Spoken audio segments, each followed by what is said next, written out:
Ассаламалейкум, құрметті достар, құрметті отандастар. Кеше Қазақстанның бұқаралық ақпарат құралдарында Диас Нұрмағамбетов қостанайлық белсенді сот кезінде азаптаулар фактісін ашты. 8 қаңтар күні, осы қаңтар оқиғасынан кейін, оны полицейлер үйінен алып кетіп, түрмеге абақтыға қамап, сол жерде өте ауыр азаптауға оны кіріскен, басына пакет кигізіп, тұншықтырып, ұрып, жан-жағынан ол өзіне қол жұмсап сол жерде, бірақ аман қалған. Сол азаптау кезінде полиция мен ұлттық қауіпсіздік комитеті қызметкерлері одан мына сен Нұржан Алтаевқа қарсы бұрынғы президенттің кеңесшісі Олжас Құдайбергеновке қарсы қазіргі Қазақстанның Украинадағы елшісі Дархан Калетаевқа қарсы, Қазақстанның белсендісі саясаткер Арман Шураевқа қарсы показания бересін деп оны өте қатты азаптаған. Осы қаңтар оқиғасының барлығын жасаған сол ел тірегі партиясының басшысы Нұржан Алтаев және осы айтылған жаңағы фамилияларды соның бәрін сөйтіп айтасың деп оны қатты ұрып азаптаған екен. Кеше ол туралы ол ашық сотта айтты. Бұл ненің көрінісі? Бұл қайтадан да біздің Қазақстанның билігі және мынау арнайы органдардың қызметкерлері бұл жерде бір жағынан осы үлкен болған мынау Қазақстанда қаңтар кезінде болған үлкен осы көтерілістің нәтижесінен, осы болған үлкен трагедиядан соны қайтадан өзінің бір несіне алып, бір жағынан оппозицияның бәрін түрмеге отырғысы келеді. Екінші жағынан, кеше Диас сол туралы айтып жатыр, ол жерде мынау Нұржан Алтаев, Олжас Құдайбергенов, жаңағы Дархан Калетаев, Арман Шураев барлығы Украинаның билігімен бірге осын істеді деп айттып, сөйтіп қатты азаптап оны ұрған.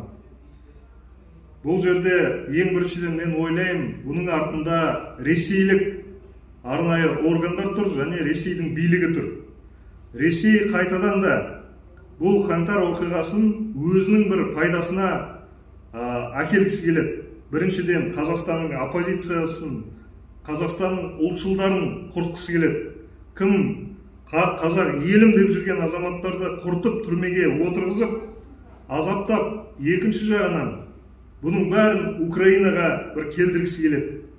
Мен ойлаймын, ол кезде бұл азаптаулар қаңтар кезінде болған. Ол кезде әлі Украинамен соғыс ашылған жоқ еді. Бұның бәрін сол Украинамен соғыс ашу үшін олар осылай біздің мынау белсенділерді, біздің Қазақстанның патриоттарын сол түрмеде азаптап, осының бәрін Украинаға келіп алып келгісі келді. Бірақ мен тағы да айтайын, бәрібір шындық ашылады, бәрібір әділдік Қазақстанда орнайды. Әрбір адам, әрбір сол қызметкер кеше осы азаптауларда қатысқан, адам өлтірген сол түрмелерде біздің белсенділерді, біздің патриоттарды азаптап, ұрып, өлтіріп жатқан адамдар ертең бәрібір олардың бәрі түрмеге отырып, тура сондай жағдайға өздері түсетін болады. Ол міне шындық, ол жақын арада болатын нәрсе. Сондықтан шындық бәрібір шығады, Қазақстанда мынау әділдік орнайды деген үмітпен біз қазір үлкен жұмыс жасайтын боламыз. Билікке тағы да бір айтарым. Оппозицияны бәрібір олай сендер құртамайсыңдар. Оппозицияны ондай бір өтірік, сондай бір құйтырқы жаңа істеріңмен оппозицияны Қазақстанда құртамайсыңдар. Мынау елім деп жүрген, жерім деп жүрген патриоттарды құртамайсыңдар. Қазақ елінде ондай патриоттар жеткілікті. Бізді құртсаңдар да басқасы шығады. Тағы да жастар шығады. Патриоттар көбейе береді. Сондықтан Биліктің бірақ қана жолы бар. Ол оппозициямен бірге жұмыс жасау, бірге елімізді көркейту, біздің жерімізді көркейту. Содан кейін мынау қазіргі арнайы органдардың басшылары енді көбісі қаңтардан кейін ауысып кетті. Қазір енді президент айтып отыр, жаңа Қазақстанды.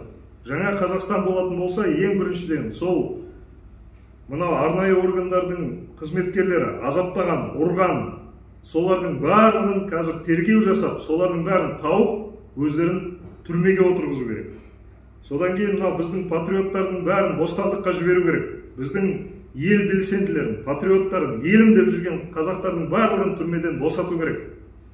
Диасты да мына қазір сот өтіп жатыр, оны бостандыққа шығару керек. Ол нағыз белсенді, нағыз патриот, елдің патриоты.